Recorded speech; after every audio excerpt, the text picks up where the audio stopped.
என்னையும் தேடி வந்து தேற்றின தெய்வமே, தேற்றின இயேசுவே.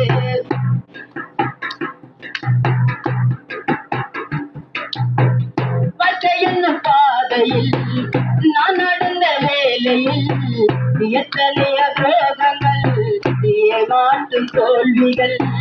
வாழ்க்கை என்னும் பாதையில் நான் நடந்த வேளையில் எத்தனைய தோல்விகள்.